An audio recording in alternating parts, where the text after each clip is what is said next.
So hi folks, so welcome back to our channel, and I'm really excited this coming week. We'll be traveling again, guys. So after more than 1.5 years of not traveling, of just staying here at home, and yan lang, labas-labas lang kung saan lang pwede pumunta. Right now matutupad na yung wish namin na maka-travel, because this travel actually is our honeymoon trip. So nung kinasal kami ni Lana, that was August 2020, wala talaga kaming honeymoon because it's pandemic. Tapos we decided to book our parang honeymoon trip na lang after our year of being husband and wife. So nag-book kami noong August. Problema, nag-lockdown ulit. So na-cancel yung aming flight. So ayan na-rebook namin siya ng August. So na-rebook namin siya from August to October. So ito na, it's gonna be it, no? But before that, before we could fly and travel again, there are some requirements na we have to follow, no? So first is we have the flight. So then second, we book an accredited DOT hotel in kung saan kayo pupunta. And then we need to have a RT-PCR test, So that's my topic for this vlog. So for this vlog, I'll discuss about Red Cross Saliva Test. So last June, pinayagan na ng DOT na i-accept ng mga LGUs yung saliva test. Alright, so I'm going to show you how to do it in my iPad. Okay, so ito na folks. So para kung makita nyo kung saan kayo magpapa-RT-PCR test, so punta lang kayo sa Google, and then search nyo Red Cross. Yan, Red Cross. Actually, Red Cross Saliva Test na lang. Saliva Test. So, search nyo na siya. So, lalabas na siya agad. So, click nyo lang. Yan, yung first na lalabas. So, click nyo lang yan.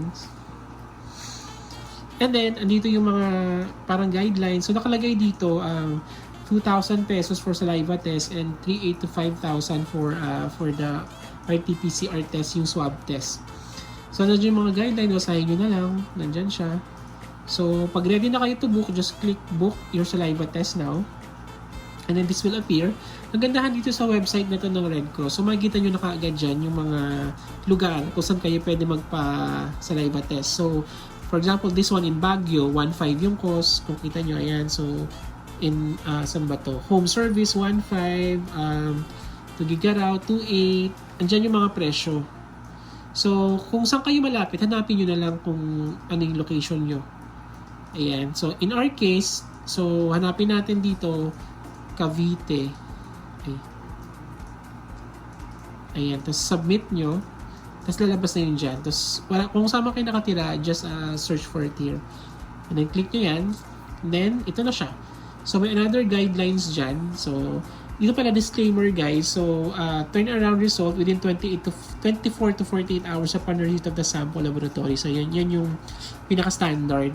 Pero may disclaimer pa dito na pag yung location yung is small, or PCR chapter, possible na 48 to 72 hours. Siguro because of the logistical problem, ganyan. Tapos may some other information pa dyan on how you pagkapakita na kayo.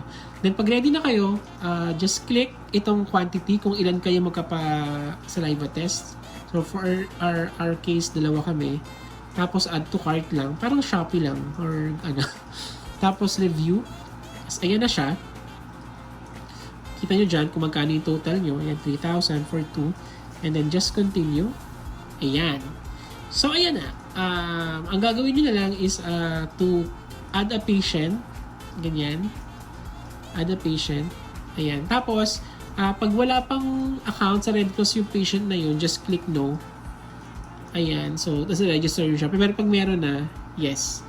Okay. So, ayan. And then, right after that, mag-click ka ng appointment. Ayan.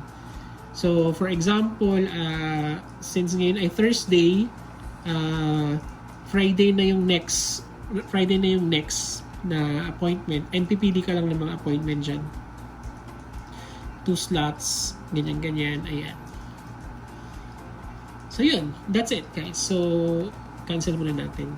And then just proceed. Tapos Yung payment niya, hindi ko lang ma-proceed. Yung payment niya is actually through pwedeng cash and pwedeng credit card yung pag-payment sa kanya. And then just proceed to the location kasi you will receive an email.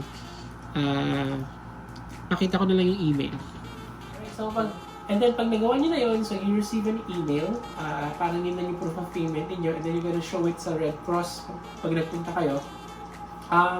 Advice ko, in our case kasi kanina, konti lang yung tao. So, they entertained us kahit maaga kami nakapunta versus sa aming appointment talaga. So, ang appointment namin parang 11:20. Dumating kami parang mga 10:50 doon sa Red Cross. In-entertain kami kaagad. Dahil siguro kaunti lang yung tao. And then, proceed na. Ang experience lang namin kanina, so, medyo gross lang, so hindi ko mapakita yung buo. So, parang ito, meron siyang parang cylinder yata yung tawag doon. Tapos, lalagay mo lang sa bibig mo, igaganyan mo siya. Tapos, kusang tutuloy yung laway mo.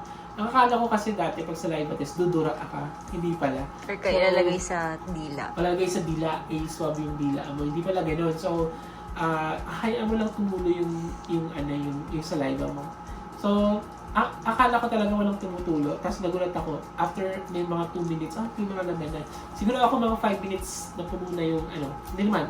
Less than 5 minutes ako less than 5 minutes parang napuno ko na yung parang, I'm not sure kung anong tawag ko. Sila na medyo matagal, parang 12 minutes sa kanya bago na puno. So yun, so tomorrow, let's wait for the result and praying na sana negative. See you tomorrow, guys!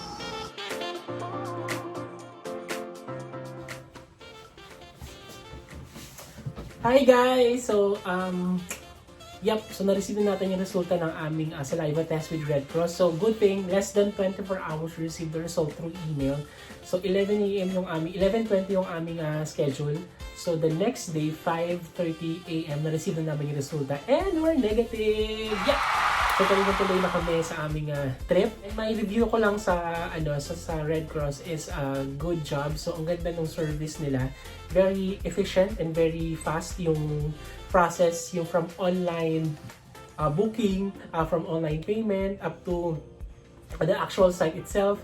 Very efficient. Siguro one factor there is medyo konti yung nagpapasaliva test in Cavite City, kaya medyo mabilis yung aming process. Ang tip ko lang is you can go early than your schedule. So our schedule is actually 11:20 a.m.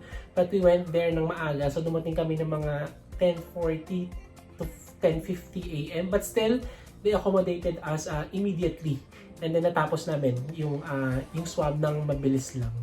So, that's it. I hope you gained something from this vlog. I hope you got some information kung paano magpa-saliva test in Red Cross. And I hope makatulong to sa inyo in your trips or anumang purpose ng saliva test. Alright? So, with that, thank you so much for watching this vlog.